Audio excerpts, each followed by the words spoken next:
બોલ.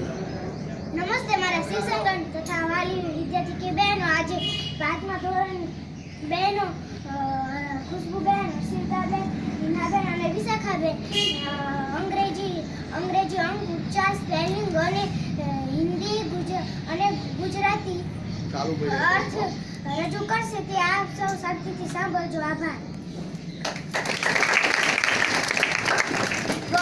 ONE A 2 TWO 2 3 THREE 3 Team 4 FOUR 4 5 FIVE 5 5 6 SIA 6 7 SE